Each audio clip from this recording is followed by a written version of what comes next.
What is going on, guys? Jack here, and welcome to my top 5 national teams to manage here in Football Manager 2019. This is a video where I want to go through the top 5 nations that I think can prove to be pretty fun challenges. Now, whilst I understand national team management not as popular as its club compatriot, I think it deserves a little bit of credit. It can be fun. There are storylines to be had. Of course, the Qatar World Cup, 4.5 years away to aim for now. The UEFA Nations League recently added. There is more reason than ever, in my opinion, to jump in and give national management a go.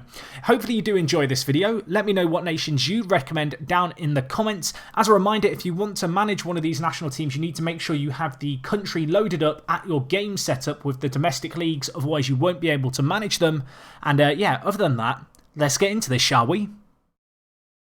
So guys, coming in at number 5 in this countdown, perhaps a surprising one, a team from Asia. I have picked out China, a club, or rather nation, who has only appeared at one previous World Cup back in 2002. But, as I'm sure you're all too aware, the Chinese Super League, the top flight of China, has been growing in prestige in recent years. A lot of big names joining this division, the likes of Lavezzi, Hulk, Paulinho, Oscar. These are big household names, and well, hopefully the next generation of Chinese youngsters is going to be able to benefit off this. Whilst China, not a massive team in the kind of football sphere globally right now, they have the biggest population in the world. They have a league that is on the rise. Surely it is only a matter of time before they become a nation to be feared. And while maybe with you at the helm, they can become just that. So you're going to have some okay domestic players to begin with, hopefully some good young Chinese talent coming up through the ranks. And with the foreign imports coming into the Chinese Super League and of course trickling down to the divisions below, hopefully that experience, that technique, that mental ability they have is something they're going to be able to pass on to the next generation of Chinese players. This is a long-term national team save. It's going to be a challenging one. One that I'd maybe recommend you partner up by managing in China at the same time, kind of two birds with one stone, because I think the Chinese league is worth checking out. But yes, nevertheless, a fun challenge and one where, well, if you can get to the Qatar World Cup, I think you're doing pretty bloody well. Coming in at number 4 in this countdown, we have the USA, another nation who failed to make an appearance at the last World Cup, of course, somewhat shockingly crashing out of the CONCACAF qualifying stages. It was undoubtedly a footballing disaster for the USA, but through adversity comes hope, and hope is on the shoulder of a few of the young guns in this side. Christian Pulisic, of course, the Dortmund youngster, a player linked with moves all over the place, residing in Germany right now, an extremely talented player. He is the talisman, I think, in this team, but it'd be wrong to say he's the only one. You also have the likes of Weston McKenzie, to name one of just a few youngsters with real top European club quality.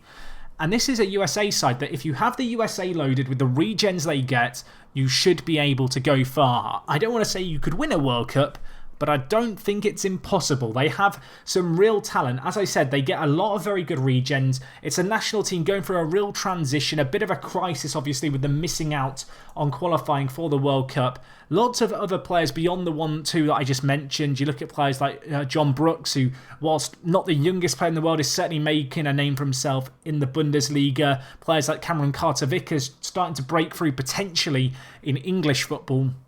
Of course, formerly of Tottenham Hotspur. I think when you look at the USA, it's a nation that should constantly be reaching the World Cup. Your aim immediately, get to Qatar. Beyond that, I think try and win it. But most importantly, perhaps, try and become the dominant force in CONCACAF football. I feel like the USA-Mexico rivalry is one that Mexico have edged for a few years. Can you now, as USA manager, take that mantle, become top dog in North America? That is the challenge for you. You have the tools at your disposal to do it. And, well, all I'm going to say is if you don't make it to a World Cup, I'd be very, very surprised. So, guys, coming in at number 3, a hipster choice. One that was probably one that loads of you wrote in the comments or were going to write in the comments. Iceland, of course, a nation with a puny population of just 325,000 people. And yet for the last, well, 2 major competitions they've been involved in, they've gone all the way to the main event. They've gone to the World Cup recently, of course. Didn't manage to get through their group, but it was a valiant effort. Previously to that, knocked England out of the Euros. As well as an Englishman, I'm all too far aware. And I think in order to maintain that legacy, you are going to be, well, up against it. But that is what makes them an interesting prospect. You know, not the biggest footballing nation in the world in terms of population, certainly not, but a golden generation at your disposal. The likes of Sigurdsson, Gunnarsson, Van Bogason. These are players who you've got to look to build around whilst you can. You know, these are players who probably will still be around, fortunately for you, when it comes to the Qatar World Cup. But with a lot of them in their late 20s, it might be their last time to shine. I don't think it's going to be possible to maintain yourself over a number of decades as a World Cup regular. Feel free to try and prove me wrong. But I feel like the nation of Iceland still has a little bit of legs in it to go that one step further. Of course, going to be involved in the new European Nations League alongside obviously the Euros immediately in 2 years' time. And the World Cup in Qatar, looking beyond that. Some great talent, a golden generation. I feel like a lot of people are familiar with Iceland now. That is why they are not higher. But nevertheless, a nation I definitely think is worth checking out if you're looking for a smaller nation and a challenging save to do national team management with in FM19. So guys, coming in at number 2, we have Argentina. Yes. Obviously, runners-up in the World Cup in 2014, a far more disappointing World Cup, of course, most recently. And, well, they're going to be looking for maybe one last push with Messi at the helm to win a World Cup. You'd have to say Messi is a player who deserves a World Cup. That might be an odd sentence to say. You don't have to agree with me on that. But in my opinion, he's just a player who, when you look at the all-time greats, it would be great for him to win a World Cup. He's maybe got one last shot in him if his legs hold up. Can you be the person to lead, well, this Argentina side towards that? A point to prove, perhaps, you know, coming back from that last World Cup where they were so disappointing, absolutely schooled. And, well, when you look at the likes of Aguero, Higuain, Otamendi, more players in their late 20s, they might only have the Qatar World Cup left in them. It's going to be a challenge, but, of course, Argentina, known for a really talented squad across the board. They're going to get good regens over the first few years. You have some tremendous youngsters as well, but there is going to be a degree of kind of bringing them up through the ranks. You look at the average side here of their team in FM18, of course, recording this prior to FM19's release. There's a lot of older players here, but you look at the likes of Dybala. There are youngsters out there willing and ready to take the mantle off Messi and maybe guide Argentina as they are going to be going through a transitional period. A very talented nation for football. Probably the biggest and, I want to say, quote-unquote, easiest national team in this list. But nevertheless, I feel like there's a little bit of a romance around them. You're going to be battling it out with, obviously, Brazil and, well, the rest of South America in a fiercely competitive qualifying campaign for the World Cup. And, yeah, I think it's definitely a nation worth checking out come FM19.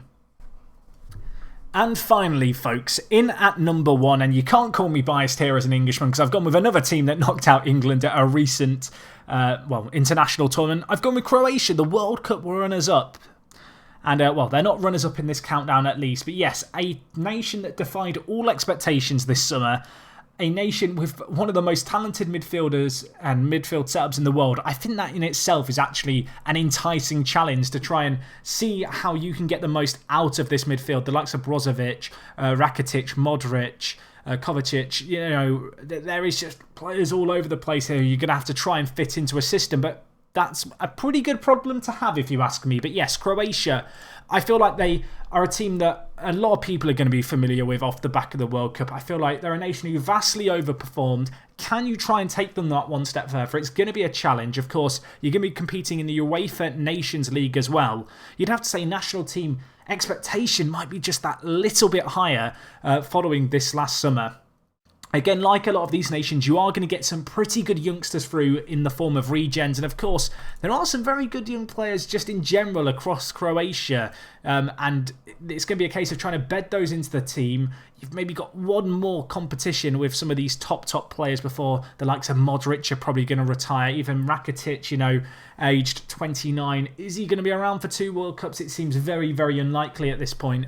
Can you make the most of what you've got? Can you guide Croatia that one step further? I think that's the challenge with this team. I think that's the challenge with all of these teams. I think Croatia as a league to manage in with a kind of with a club team as well is kind of exciting. There's some very good teams. Obviously, Dynamo, the dominant force up until well, the last couple of seasons really, but you've definitely got room to try and make Croatia just a bigger name, I feel like, within European and global football. You know, try and make a run in Europe if you can, if you decide to go for the club and national management at the same time.